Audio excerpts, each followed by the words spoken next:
오늘 우리에게 주신 하나님의 말씀은 창세기 39장 2절에서 3절과 21절에서 23절 말씀입니다.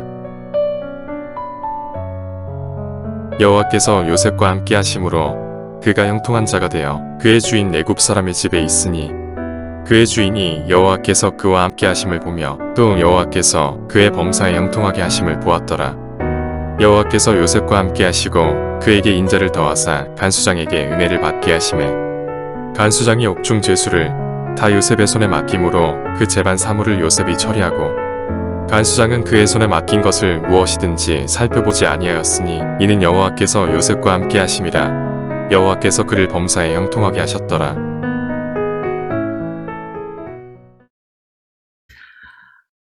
할렐루야. 하나님의 은혜가 이 자리에 참여한 모든 주의 백성들과 영상으로 함께하는 우리 성만의 가족들에게 그 은혜가 넘치시기를 예수의 이름으로 축원합니다. 우리가 형통하기를 원합니다. 그래서 많은 사람들이 이 형통하고 하나님 안에서 평안하고 하나님 안에서 은혜 가운데 살아가기를 소망을 합니다. 그런데 오늘 본문에 보면 하나님의 함께 하심으로써 형통한 삶을 그냥 자신의 바람과 어떠한 꿈으로써 그치는 것이 아니라 현실에서 실현했던 사람이 등장을 합니다. 그의 이름이 요셉입니다. 성경에서요, 형통에 대해서 약속은 많이 있었어요. 모세가 여호수아에게 약속을 하죠. 네가 자로나 치우치지 아니하고 여호와의 말씀만을 붙들면 어디를 가든지 형통할 것이다. 하나님이 말씀합니다. 여호수아야, 네가 내 말씀을 붙들고 자로나 우로나 치우치지 않으면 내가 형통케 할 것이다. 백성들이 말을 합니다. 당신은 마음을 강하게 하고 담대하게 하십시오. 당신의 말을 우리가 듣고 따를 것이니 당신은 오직 여호와의 말씀을 묵상하고 그 말씀을 지킨다고 하면 형통케 될 겁니다. 수많은 약속들이 성경을 통해서 여호수아에게 그리고 우리 성도들에게 약속이 됐어요. 말씀대로 살아가면 형통할 것이다. 그런데요, 성경에서 말하고 있는 형통과 우리가 생각하는 형통이 좀 다를 수도 있겠다라고 생각될 때가 있습니다.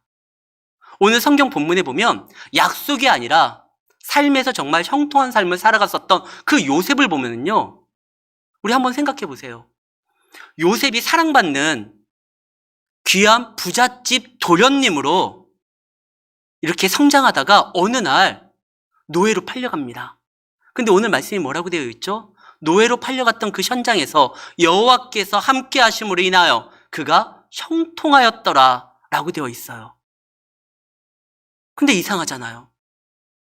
노예로 팔려가가지고 형통하다고 하면 다시 그 노예의 신분을 자유인의 신분으로서 회복되고 그리운 아빠를 만나고 가족 품에 들어가야지 형통한 거 아니에요? 근데 여전히 노예예요. 아까 우리가 봤었던 그 37장, 39장 마지막 부분에 보면 이번에는 감옥에 갑니다. 감옥에 갔는데 거기에서도 하나님의 함께 하심으로 간수장이 그에게 은혜를 입어서 그에게 많은 것들을 맡기는데 그가 그곳에서도 여호와와 함께함으로 형통했다고 되어 있어요. 다 아시겠지만 요셉이 누명을 써서 감옥에 갑니다. 그러면 형통했다라고 하면 그 누명이 이제 벗겨지고 다시 신분이 복원되고 그 감옥에서 나와야지 형통한 거 아니에요? 여전히 감옥에 있어요.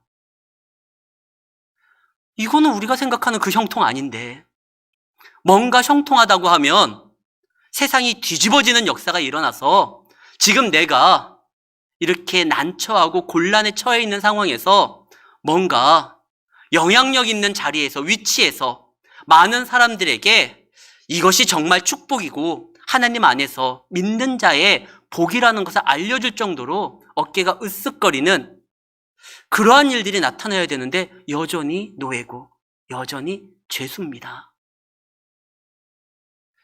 하나님이 말씀하시는 그 형통, 세상에서 잘 되는 거, 성공하는 거, 축복받는 거, 이게 아니라 혹 그분이 우리에게 약속한 그 형통은 뭔가 다른 게 아닐까?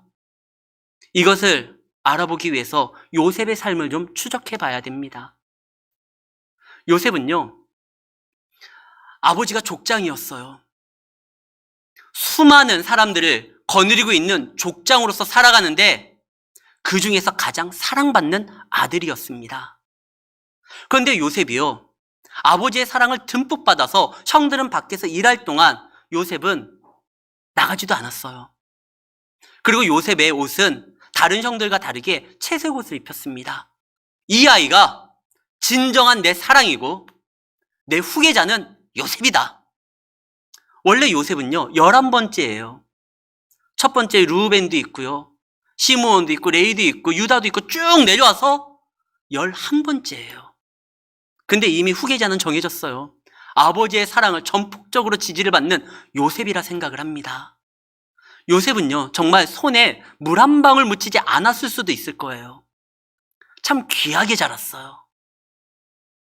그런데 어느 날 이 요셉의 인생이 꼬이기 시작을 하는데 그것은 다름이 아닌 하나님께서 그의 삶에 간섭하셔서 그에게 꿈을 주셨다라는 겁니다. 요셉은요, 아버지한테 혼나본 적이 없어요. 사랑만 받아봤지. 근데 처음으로 아버지한테 혼을 납니다. 언제 혼을 나죠? 요셉이 꿈을 꿨을 때 그래요.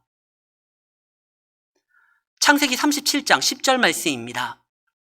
말씀에 보면 그 요셉이 막 꿈에 대해서 이야기하는 거예요. 아버지, 내가 꿈을 꿨는데 해, 달, 별이 나에게 절하더이다. 그때요, 형들이 화를 냈고 아버지도 꾸짖었어요. 한 번도 혼나본 적이 없던 요셉이 그 꿈 때문에 혼나요. 그 꿈 때문에 꿈꾸는 자가 왔으니까 죽여버리자. 그래서 끝나는 거예요. 그가 이제 구덩이에 빠지면서 애원하면서 소리를 질렀겠죠. 형들, 장난 그만하라고. 내가 그동안 잘못했다고. 그렇게 살려달라고 애원을 하는데 형들이요, 그를 죽이기로 작정을 했어요. 그때 유다가 말을 합니다. 야, 저 녀석 팔아버리자. 유다가요, 요셉을 살리려고 팔자고 한 거 아니에요. 고대근동 아시아 때 노예는 인간 취급을 받지 못합니다. 차라리 죽는 게 나은 삶을 살아가는 것이 노예예요. 야, 그냥 죽이면은 끝나지만 팔아버리면 돈이라도 되니까. 유다는 살릴 생각이 없었어요. 오히려 루벤이 살리려고 했었죠. 자, 그래가지고 또 끌려가요. 요셉이 너무나 속이 상합니다. 근데요, 아까도 이야기했지만 요셉은 사랑받는 아들이었기 때문에 일해본 적이 없어요. 상인이 멀끔하잖아요, 요셉이. 애가 뭔가 좀 이렇게 사랑받는 어떠한 아이의 모습이 그 앞에 있으니까 보통 노예 같지는 않고 일도 잘하게 생겼고, 그래서 상인이 돈을 주고 요셉을 사갔는데 막상 일 시켜보니까 요셉이 일해본 적이 없잖아요. 일을 너무 못해. 아마도요, 노예시장에서 요셉은요, 재간 못 받았을 거예요. 1+1이었을 것 같아요.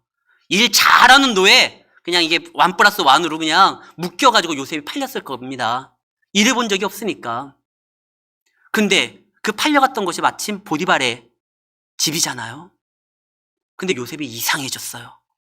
처음에는 살려달라고 애원하고 막 부르짖고 그 구덩이에서 내가 왜 이런 대우를 받아야 될지 그것도 모르겠고, 그리고 낯선 땅에 가서 노예로서 끌려가서 생활을 하는데 밤마다 요셉은요, 울었을 거예요.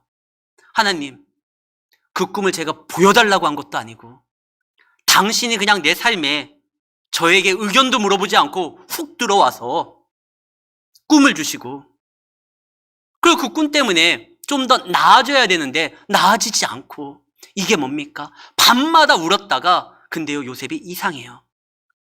그 꿈 때문에 분명히 자기의 인생이 꼬였다 생각하지만 아까도 말했지만요, 하나님이 보여주셨던 꿈은 그냥 평범한 꿈이 아니에요.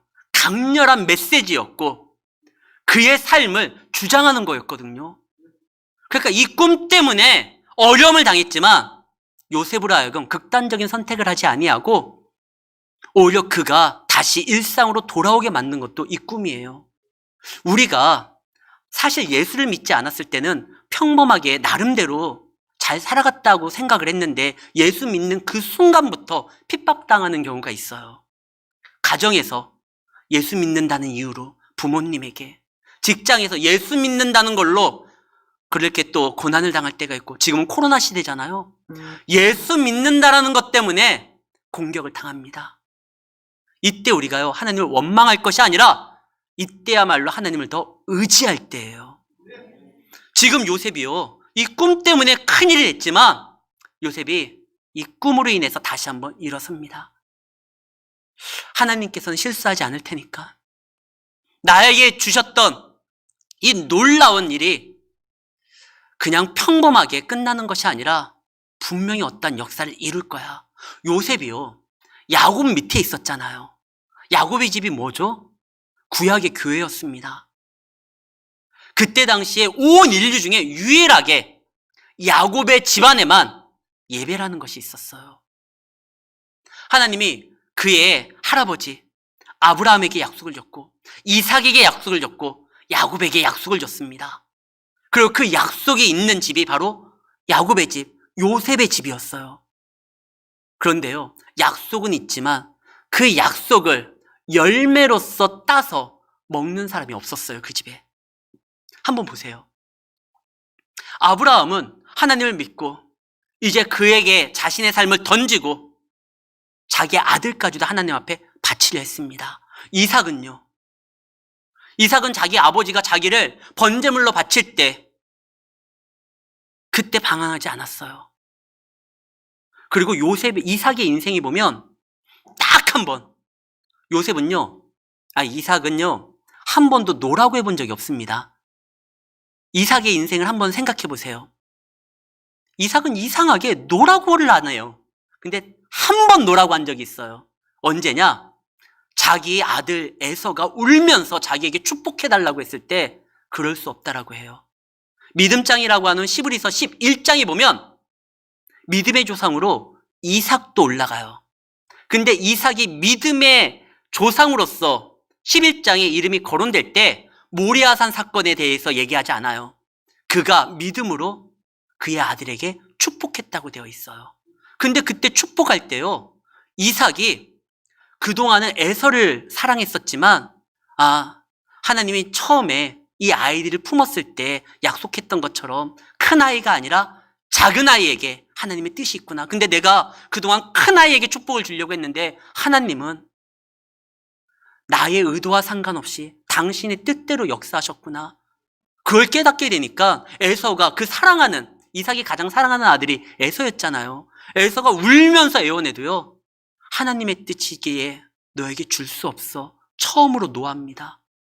이삭은요, 하나님 때문에 자기가 사랑하는 아들보다 하나님의 뜻에 맞는 아들에게 축복하고 더 이상 다른 이에게 그걸 나누려고 하진 않았어요. 이삭도 그 믿음이 있었어요. 아브라함도 믿음으로 행동했고 이삭도 행동했고, 야곱은요, 아예 하나님과 씨름했잖아요. 그래서 이스라엘이라는 영광된 이름을 받았잖아요. 근데 야곱까지는 이 믿음의 어떠한 행동들을 보였는데, 야곱 그 다음에 그의 아들 중에 믿음의 행동을 보였던 사람이 누구 있죠? 르우벤은 아버지의 침상을 더럽혔습니다. 시므온과 레위는 화가 난다고 해서 세겜 족속 사람들을 칼로 쳐 죽입니다. 유다는요, 돈 벌겠다고 자기 동생을 죽음보다 더한 노예의 삶에 팔아버립니다. 분명히 교회예요, 야곱의 집안에는. 근데 누구 하나 자기의 조상들처럼 아브라함, 이삭, 야곱의 그 하나님 앞에 믿음의 행동을 보인 사람이 한 명도 없어요. 하나님이 나에게 강렬한 꿈을 주셨던 건 믿음의 행동과 결단을 하지 못했던 우리 집에 하나님의 구원의 역사를 일으키기 위해서 나에게 이러한 비전을 주신 거 아닐까? 요셉이 이제서부터 생각을 합니다. 그리고 움직여요. 마치 태어날 때서부터 노예로서 불려진 것처럼 노예 일을 열심히 해요. 그때 하나님이 그와 함께 했고, 놀라운 건 보디발이 그가 하나님과 함께함을 바라보게 됩니다. 그리고 나중에는요, 간수장까지 그걸 보잖아요. 원래 애굽은요, 인격의 하나님을 알 수 있는 그런 분위기가 아니에요. 그런데 보디발이 봐요. 이거 너무 놀랍지 않아요? 요셉이 채색 옷을 입고 약속이 있는 야곱의 집에서 사랑받는 아들로서 하나님이 보여주신 꿈과 비전을 이야기할 때 아무도 요셉과 함께하는 하나님을 본 적이 없어요. 한 명도 없어요. 조건은 되게 좋잖아요. 유일하게 하나님 앞에 예배를 드릴 수 있는 그 교회에서, 야곱의 집에서 사랑받는 아들로서 채색옷도 입고 하나님이 보여주셨던 꿈을 얘기하는데 아무도 그 요셉을 통해서 하나님을 느끼거나 하나님의 함께함을 본 적이 없고 위로를 받은 자도 없어요. 오히려 상처만 받았어요. 오늘날 한국 교회는요, 과거하고는 비교도 안 될 정도로 많은 힘을 가지고 있습니다. 그런데 지금처럼 공격당한 적도 없죠. 여기 40대 후반인 분들은 다 기억을 하실 것입니다. 1945년서부터 우리나라에는요, 통행금지가 있었어요, 야간. 그것이 언제까지 있느냐? 37년 동안 있었습니다. 1982년에 야간 통행금지가 해제가 됩니다. 그런데요, 이 37년 동안 밤에는요, 12시서부터 새벽 4시까지는 통행금지예요. 근데 1년에 딱 한 번 이게 풀어지는 날이 있습니다. 크리스마스 날이었죠. 왜죠? 새벽송 돌라고. 말도 안 되는 거예요, 이거는 진짜. 새벽송 돌라고 그때만 한 번 풀어줘요. 그리고 아시아에서요, 성탄절날 국경일로 쉬는 나라는 우리나라밖에 없습니다. 대만도 쉬지만 대만은 하필이면 12월 25일이 국경일이에요. 자기네 나라 건국일이에요. 그거를 빼고는요, 예수님 생일이라고 그날 나라가 쉬는 나라는 우리나라밖에 없어요.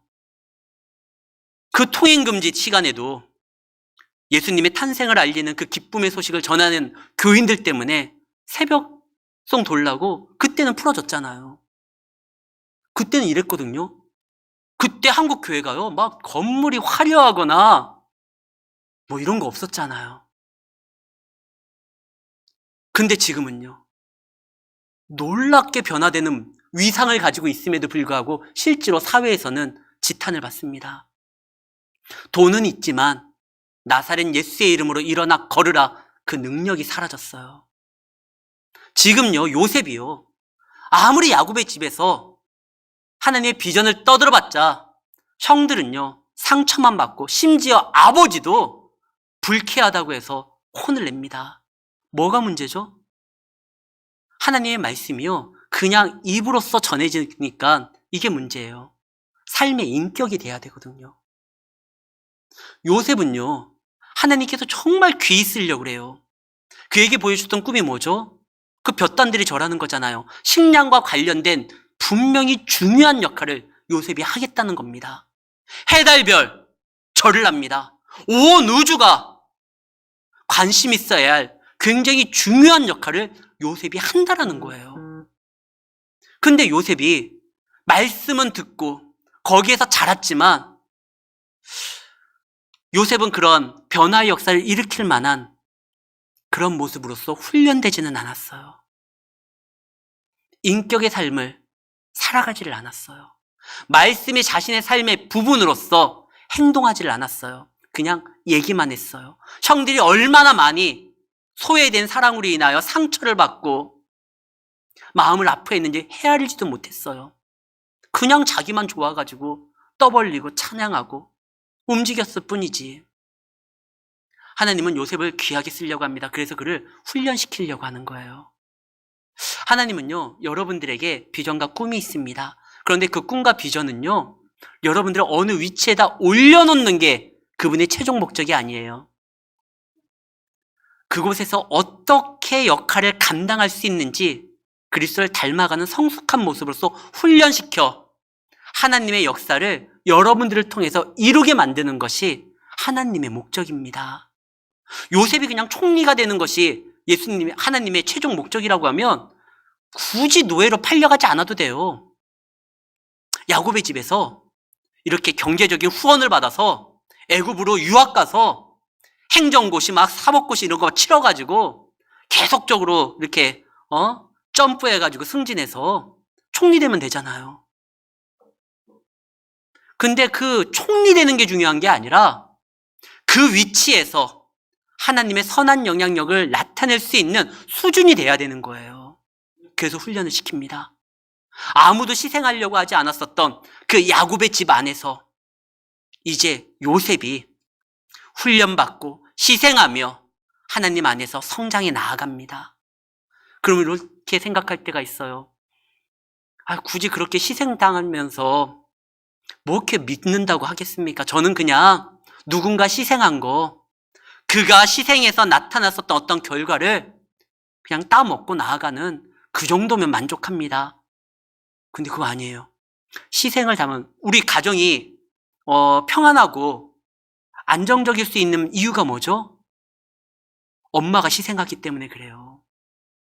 가정에 누군가 희생했어요. 아버지가 희생했던지 아니면 형이 희생했던지 누군가 희생하는 사람이 있어야지만 가정이 세워집니다. 교회도 마찬가지예요. 누군가 희생하는 자가 있어야 돼요. 야곱이 아무리 하나님 안에서 구약의 교회라 할지라도 그 집안에 누군가 희생하는 사람이 나와야 돼요. 근데 저는 희생 말고 그건 장로님이 하실 일이고 전 평신도인데 아니요, 오히려 사모해야 됩니다. 희생을 하면은요, 희생하는 자만이 받을 수 있는 하나님의 위로가 있고 하나님의 인도가 있고 하나님 안에서의 형통함이 있습니다. 이거는 다른 사람에게 양보하지 마세요. 희생을 두려워하지 마십시오. 여러분들이 보이는 희생 이상의 것으로서 하나님이 채워지는 은혜가 있습니다. 요셉의 인생을 보세요. 요셉이 희생당해서 나머지 형들보다 불행한 인생을 살았을까요? 아니요. 요셉의 인생은 그 나머지 형제들보다 더 놀랍고 귀하고 아름답고 본인도 그 순간순간의 삶의 현장에서 그것을 느끼고 감사하면서 살아갔어요. 노예로 팔려갑니다. 그래, 우리 집안에 희생하는 사람이 없었어. 내가 그동안 하나님의 말씀을, 그 비전을 말만 했지 내 삶에 실천해 본 적은 없었어. 오히려 형들이 상처받았었지. 이제는 철저하게 나에게 주신 그 비전에 따라 내가 먼저 앞서지 않고 한번 살아가 보자. 이때 하나님이 그와 함께 했고 보디발이 그와 하나님이 함께함을 보고 그에게 모든 것을 맡기고 그가 형통하게 됩니다. 이것이 하나님의 뜻이구나 생각을 했는데 갑자기 주인마님이 나타나죠. 요셉아 하고 딱 품으려고 합니다. 그때 요셉이 어떻게 하죠? 하나님 앞에 내가 범죄할 수 없습니다. 요셉은요, 그때서부터 이제 하나님 앞에서 자신을 보기 시작해요. 예전에 비전을 보았었을 때는 그 비전만 얘기를 했지 하나님 편에서 이 말씀이 어떻게 역사되는지 그거에 대한 해석이 없었거든요. 근데 이제는 요셉이요, 주인마님이 딱 잡았는데 원래 노예는 어떻게 해야 돼요? 주인마님이 잡으면 내 마님 하면서 딱 해야 되는 거잖아요. 마님의 어떠한 그것을 어떻게 거절합니까? 근데 요셉은요, 그게 아니에요. 내가 하나님 앞에 범죄할 수 없습니다. 아무리 주인마님의 명령이라 할지라도 내가 이건 이룰 수 없습니다. 그러면 하나님이 그에게 정말 놀라운 은혜를 줘서 그 주인마님이 그 집안에서 쫓겨나거나 뭐 이래야 되는데 오히려 자기가 감옥에 가게 돼요. 그것도 뭐죠? 감옥에 가도요, 감옥 가는 사람들도요, 나름대로 이게 급이 있어요. 뭐 데모하다가 민주화 운동을 하다가 뭐 정치사범으로 잡혀가면 그래도 감옥에 간 게 훈장이 될 수 있겠지만 이 제목도 굉장히 지저분해요. 주인만인 강간 미수범이에요.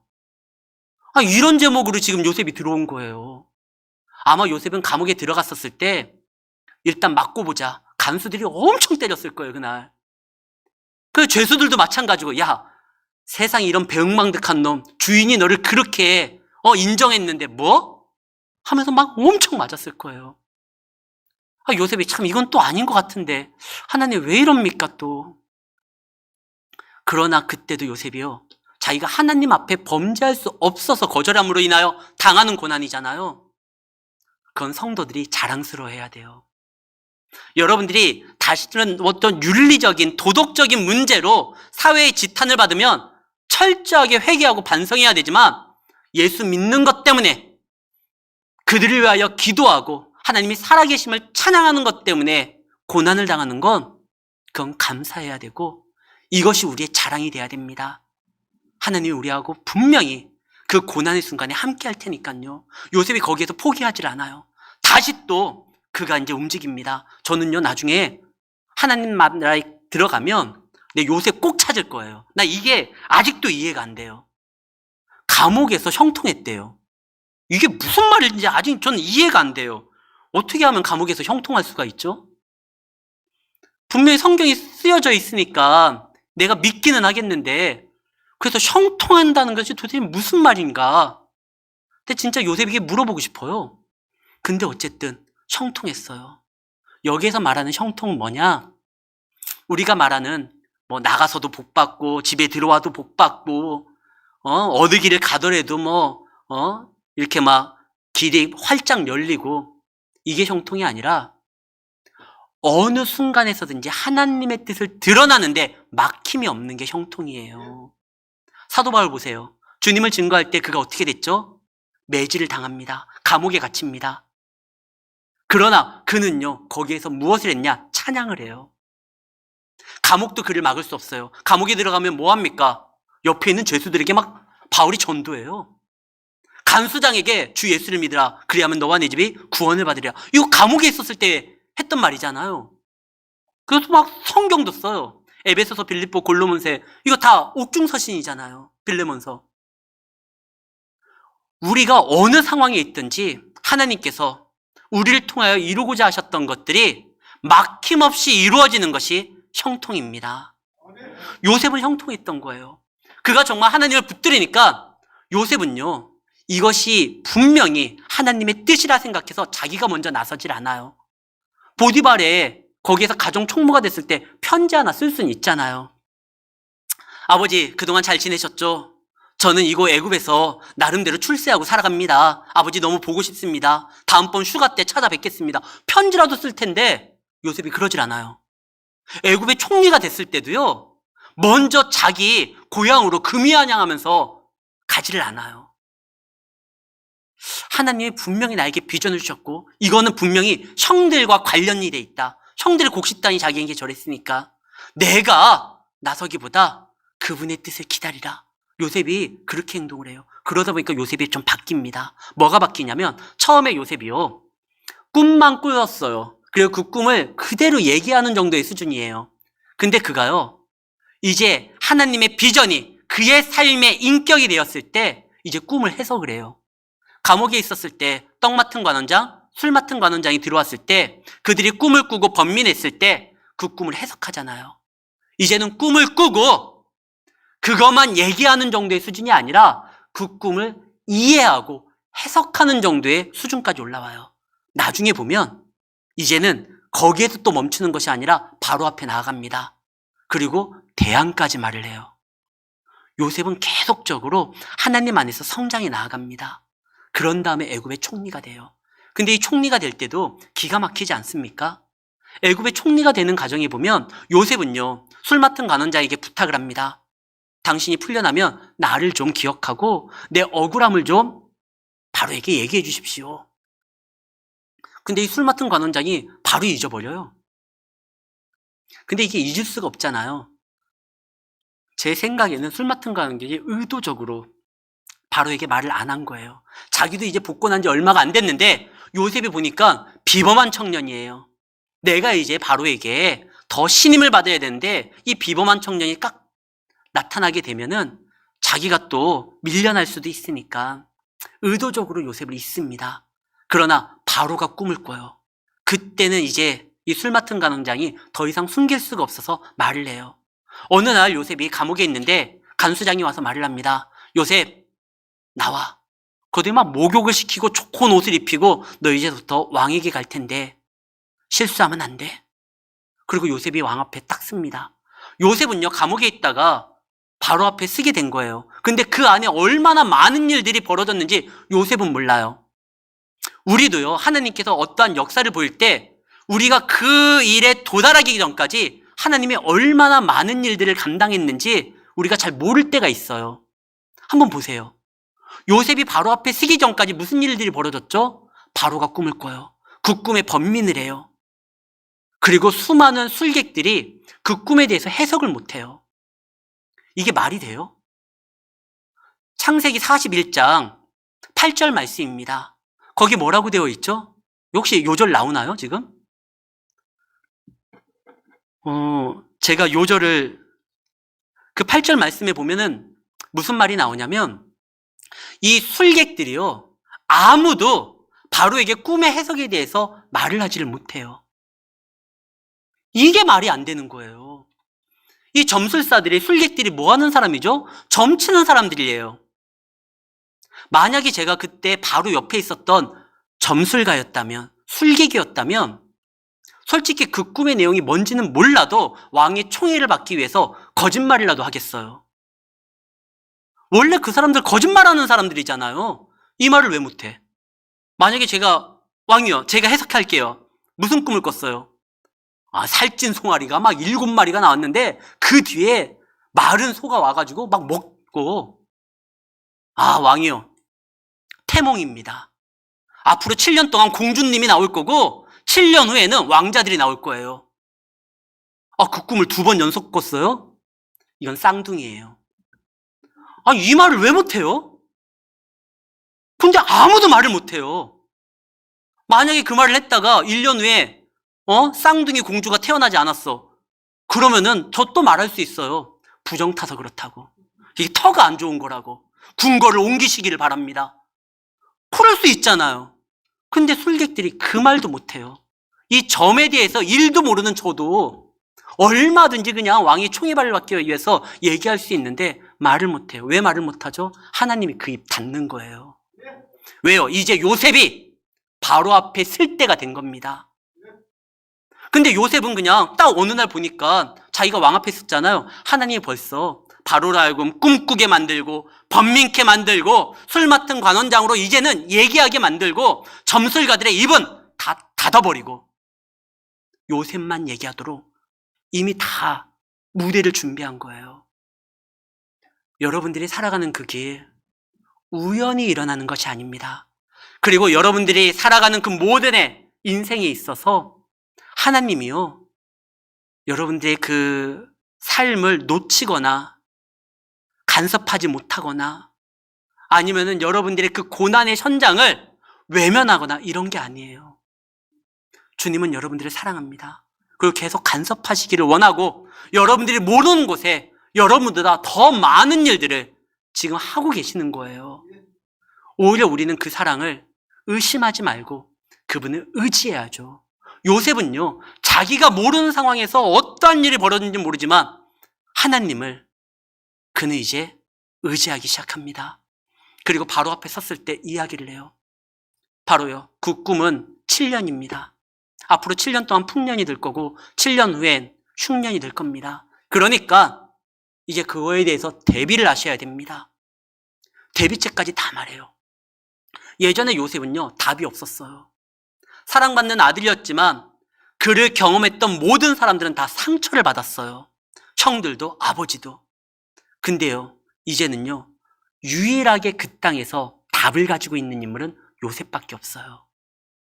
그 꿈을 품었고 꿈이 삶의 인격이 되었을 때 그는 더 이상 다른 것을 의지하지 아니하고 아버지의 사랑을 의지하거나 술 맡은 관원장에게 자기의 몸을 맡기거나 자기를 인정했었던 보디발을 의지하거나 이게 아니라 철저하게 하나님만 의지하니까 애굽 땅에서 유일하게 답을 알고 있는 사람이 됩니다. 그때 이제 바로가 그를 애굽의 총리를 세우는 것이죠. 사랑하는 성도 여러분, 하나님 우리에게 비전을 주십니다. 꿈을 주십니다. 2021년 성만교회에게 서로 사랑하라는 그러한 꿈을 주시고 비전을 주셨습니다. 그리고 여러분들에게 예수님이 다 감당하실 수 있음에도 불구하고 우리에게 맡기신 복음 사역, 그 증거를 우리에게 주셨습니다. 상황은 점점 어려워졌어요. 과거보다 교회의 위상은 많이 떨어졌어요. 그래도요, 채색 옷을 입었었던 요셉보다 누더기를 걸쳤었던 그 노예 요셉이, 그 죄수 요셉이 오히려 하나님과 함께함으로 하나님의 역사를 하나님을 알지도 못하는 그 문화권의 사람들에게 보여줬다는 것입니다. 상황 탓하지 마세요. 여기 적어도 요셉보다는 낫잖아요. 노예나 우리가 말도 안 되는 제목으로 죄수는 아니잖아요. 하나님께서는 얼마든지 작정을 하시면 우리를 통해서 더 많은 일들을 감당할 수 있습니다. 근데 이제 요셉이요, 여기에서 끝나지 않아요. 하나님께서 요셉을 총리시키는 게 목적이 아니라고 그랬잖아요. 우리가 가나안 땅을 정복하는 얘기를 많이 알고 있습니다. 가나안 땅을 정복할, 그 땅을 차지하는 것이 하나님의 최종 목적이었으면 여호수아 장군을 통해 가지고 전쟁을 치러서 여리고를 점령하겠다고 하루에 한 바퀴씩 돌고 아이성을 치고 이럴 필요 없어요. 제가 만약에 하나님이라면, 말도 안 되는 소리지만 땅을 정복하는 것이 정말 하나님의 최종 목적이라고 하면 굳이 전쟁할 필요 없어요. 광야에서 40년 동안 하루도 주일날, 안식일이죠. 그때는 안식일날 빼고 매일같이 내렸던 게 뭐죠? 만나요. 만약에요, 땅을 정복하는 것이 목적이면 딱 하루만 만나 말고 금가루를 그냥 쏟아주는 거예요. 그러면 그 금가루 모아가지고 가나안 사람들과 왜 싸웁니까? 가가지고 가나안 왕에게 얘기하면 되죠. 얼마면 돼? 내가 시세보다 5배로 쳐줄 테니까 땅 그 상 사버리면 되잖아요. 하나님은 그 이스라엘 백성들로 하여금 그 땅을 차지하는 게 목적이 아니에요. 뭐가 목적이죠? 하나님 나라를 건설하는 게 목적이에요. 나라를 이루는 3가지 요소가 있습니다. 주권, 국민, 땅이에요. 땅이 있어요. 그 가나안 땅 원래 거기 있으니까. 주권은, 우리의 주권이신 하나님은 어제도 오늘도 내일도 늘 거기 계셨어요. 근데 뭐가 준비 안 됐죠? 백성이 준비 안 됐어요. 하나님 말씀으로 네 하고 순종하며 나아가는 그 백성의 준비가 안 돼서 광야에서 40년 동안 훈련받은 거예요. 땅 차지가 목적이면 아마 애굽 나오자마자 바로 진격했으면 그 땅 차지할 수 있어요. 아까 말한 것처럼 금가루를 해가지고 뭐 사버려도 되고요. 근데 하나님의 말씀에 군소리 없이 움직일 수 있는, 하나님 나라를 건설할 수 있는 백성이 필요하니까 40년 동안 훈련시킨 거잖아요. 사람이 떡으로 살 것 아니에요. 하나님의 말씀으로 산다라는 걸 보여주기 위해서. 낮에는 구름기둥, 밤에는 불기둥. 그러면서 그들에게 노예여서 자유인으로, 하나님의 백성으로 계속 훈련시키는 거 아닙니까? 요셉도요, 애굽 총리가 목적이 아니었어요. 총리로서 이제 하나님의 뜻을 드러내야 돼요. 그 뜻이 뭐예요? 형제들요, 식량의 위기에서부터 건져내야 돼요. 왜냐하면 이 야곱의 집이 무너지면 큰일 나거든요. 여기에만 약속이 있거든요. 이 야곱의 집을 통해서 하나님은 백성을 이룰 거예요. 그들이 굶어 죽으면 큰일 나요. 그래서 요셉이 그들을 살릴 수 있도록 식량에 대해서 철저하게 준비했는데 이제 형들이 아닌 게 아니라 오게 됩니다. 자기가 나서지 않아도 자기는 그 위치에서 하나님의 뜻만 기르면서 살아가니까 그것들이 이제 이루어지는 거예요. 형들이 와서 막 절하고. 그때 이제 요셉이요, 형들을 품습니다. 근데 요셉이 나중에 자기가 누구라는 걸 알려주고 이런 말을 해요. 형들 무서워하지 마세요. 나를 이곳에 보내시고 인도하신 분은, 준비하게 하신 분은 하나님입니다. 심지어 형들의 그 나쁜 행동에서도 요셉이요, 하나님의 손길을 느꼈던 거예요. 그래서 요셉이 애굽에 있었을 때 아이를 낳는데 그 첫 번째 아이의 이름이 므낫세. 내 모든 상처와 아픔은 다 잊어버렸다. 그 다음 아이 에브라임. 이제서부터 하나님께서 나를 통하여 놀랍게 창대할 것이다. 이렇게 줬는데 이제 형들이 오니까 형들이 나를 팔아서 내가 어쩔 수 없이 온 게 아니라 하나님이 준비케 했던 거야. 걱정하지 마. 그러면서 형들을 돌려보낼 때 딱 하나만 당부합니다. 그것이 창세기 45장 24절 말씀이에요. 형들, 가는 길에, 아버지한테 다시 가는 길에 싸우지 마세요. 요셉이 딱 하나 당부해요. 왜? 교회는 싸우는 곳이 아니에요. 사랑하는 곳입니다. 근데 이 사랑을 의심하는 사람은 은혜 가운데 있으면서도 그 은혜를 누리지를 못해요. 교회에서 오히려 상처받는 사람들이 있어요. 나중에 보면은요, 창세기 50장 15절에서 17절 말씀에 이런 말이 나옵니다. 야곱이 죽어요. 그러니까 형들이 이제 큰일 났다. 요셉이 우리를 용서했다고 하고 우리를 품었지만 아빠 눈치 봐서 그런 거다. 근데 이제 아빠가 죽었으니까 요셉이 이제 우리에게 복수할 거다. 그래서 형들이 요셉을 찾아가요. 요셉이요, 우리의 주여, 아버지가 했던 말을 기억하십니까? 너희 형들을 용서해라. 아버지가 그랬던 거 기억하십시오. 요셉이 그 얘기 듣자마자 창세기 50장 17절 말씀입니다. 울어요. 왜 운지 아십니까? 자기는 이미 다 용서했는데, 형들을 위해서 자기는 많은 것들을 이렇게 베풀었는데 형들은 계속적으로 불안한 거예요. 은혜 가운데 있으면서 그 은혜를 누리지 못하고 지금까지 살았던 그 마음을 생각하니까 요셉이 너무나 속이 상해서 울어버립니다. 사랑하는 성도 여러분, 주님의 사랑은요, 의심하는 게 아니고 감사함으로 받는 거예요. 교회에서 은혜 가운데 있음에도 불구하고 우리가 상처를 받고 하나님이 또 나에게 벌 주시면 어떠느냐, 이렇게 하는 성도님들은 나름 겸손한 게 아니라 그거는 하나님의 사랑을 믿지 못하는 굉장히 불충한 거예요. 하나님의 사랑을 받아야 됩니다. 근데 요셉이요, 총리가 돼서 다시 자기 가족들을 걷어들인 거에서 얘기가 끝나지 않고 왜 이야기가 계속 이어가느냐? 왜 여러분들 싸우지 마십시오. 그리고 형들이 막 우리 용서해달라고 했을 때 왜 울고 속상해하느냐? 난 다 용서했는데 형들 그러지 마십시오. 왜 이야기가 끝까지 나가느냐면요, 하나님의 역사는, 은혜는 공동체적으로 움직여요. 공동체가 사라지면 하나님의 은혜를 담는 그릇이 없어지는 거예요. 하나님께서는 우리를 교회로 불렀어요. 만약에 교회가 필요 없고 우리 혼자 신앙생활을 하겠다면 교회를 왜 세워요? 지역마다 극동방송 하나 세우고 성도들에게 라디오 하나 주고 알아서 은혜 받으라, 그러면 되겠지만, 에클레시아, 교회라는 말이잖아요. 예수 믿는 사람들의 모임이잖아요. 예수님이 머리고 우리가 몸이 되어서 우리가 함께 해야지만 이 은혜를 누리고 나눌 수 있는 거예요.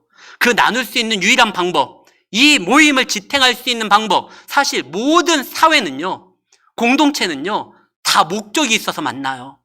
테니스 동호회, 탁구 동호회, 뭐 운동 좋아하는 사람, 낚시 좋아하는 사람, 아니면은 어떤 학교 출신인 사람, 이렇게 모이지만 교회는 솔직히 예수님 아니면 여기 한 자리에 모이지 못하는 사람들 많이 있잖아요. 그 다양한 사람들을 하나 돼서 은혜의 공동체로 만드는 건 사랑이에요. 그래서 형들 제발 사랑하라고 합니다. 싸우지 말고. 왜 내 사랑을 받아들이지 못하고 그렇습니까? 울면서 다시 하나 되게 만들려고 합니다. 교회는 사랑해야 돼요. 성만교회 참 이번에 표어가 참 멋있는 것 같아요. 사랑하라. 이게 공동체를 유지할 수 있는 유일한 방법이거든요. 근데 어떻게 사랑합니까? 성경은 우리에게 이거에 대한 팁을 하나 줍니다. 요한복음 21장입니다. 어느 날 예수님이 베드로에게 말을 합니다. 베드로야, 너 쟤 사랑할 수 있겠어? 누구요? 도마요? 저거는 의심만 많고 성격도 좀 저하고 안 맞아요. 쟤는 좀 아니에요. 오케이, 그러면 쟤 요한은? 요한은 제가 그동안 많이 짝지어서 다녔으니까. 원래 세트잖아요. 베드로, 요한, 야고보. 나중에 성전에서 그 기도 시간에 나갈 때도 베드로하고 요한이 가서 뭐 일어나 걸으라 막 그러잖아요. 원래 잘 맞았던 것 같아요, 합이. 요한은 괜찮아요. 제가 사랑할 수 있어요. 그래? 그러면 요한을 사랑하라. 이렇게 말씀 안 했어요. 김지사, 너 저 박권사 사랑할 수 있겠어? 권사님하고 저는 정치 성향도 다르고 지지하는 정당도 다르고 또 이렇게 좀 노는 물이 달라요. 저 권사님은 좀 부담되네요. 그럼 저 장로님은? 장로님하고는 어렸을 때부터 같이 지냈었고 아이들이 학교도 같이 다녔고 또 성향도 맞으니까 얘 사랑할 수 있어요. 그러면 저 장로를 사랑해라. 성경은 그렇게 말한 적 없어요. 요한복음 21장이 뭐라고 하죠? 베드로야, 너 나 사랑해? 그럼요, 사랑하죠. 그러면 내가 사랑하는 내 양을 먹여라. 우리가 누구를 사랑하는 이유는요, 그가 나의 마음에 맞기 때문에 사랑하는 거 아니에요. 어떻게 맞아요? 다 맞지 않아요. 제가 지금 막 이렇게 설교를 하잖아요. 지금 너무 편해요. 우리 집사람이 여기 없어서. 우리 집사람이 국어 선생님이거든요. 제가 설교를 할 때 말이 좀 꼬일 때가 있어요. 왜냐면 제가 원고를 안 봐요. 성도님들을 바라보면서 이제 설교를 해요. 그러다가 보니까 말이 꼬일 때가 있어요. 이 직업병이 있어서 집사람이 국어 선생이다 보니까 탁탁 캐치를 해요. 여보, 오늘은 요 부분에서 말이 실수했어. 오죽하면 제가요, 여보, 당신 주일날 저기 옆에 포도원교회 가면 안 돼? 네, 그 말까지 했어요. 이게 그런 경우가 있어요. 아무리 사랑하고 난 정말 제 아내를 위해서 제 목숨을 던질 수 있어요. 너무나 사랑해요. 그런 아내조차도 때로는 서운할 때가 있어요. 하물며 교회에서는요. 근데 어떻게 사랑해요? 근데 그 사랑하는 방법을 예수님이 뭐라고 했느냐? 아니, 쟤 때문에 사랑하는 게 아니라 너 나 사랑해? 날 사랑하면 내가 사랑하고 내가 목숨 버려 구원한 쟤를 사랑해라. 사랑하는 성도 여러분, 서로 사랑하시기를 바랍니다. 누구 때문에? 주님 때문에요. 지금 요셉은요, 어떻게 형제들을 사랑합니까? 그들을 어떻게 용서합니까? 말이 돼요? 어떻게 자기를 팔아버렸던 그 형들을 사랑합니까? 이것이 다 하나님 안에서 이루어진 역사라고 보고 하나님을 사랑하고 하나님의 뜻이 내 형제들을 살리는 거라 생각했기 때문에 그들을 품는 거예요. 원수를 갚는 것이 아니라 하나님의 뜻이, 사실 하나님이 그 형제들을 통해서 12지파를 이루잖아요. 그래서 그들을 품어요. 품다 보니까 정말로 그들과 가까이 되게 됐고, 이제는 시기하는 형제가 아니라 서로를 위해서 목숨 버리는 형제들이 되잖아요. 유다가 말을 하죠. 예전엔 동생 팔았던 유다가 아버지께서 이 베냐민을 잃어버리면 큰일 나니까 차라리 나를 잡으십시오. 이 말을 해요. 형제가 원래는 없었거든요.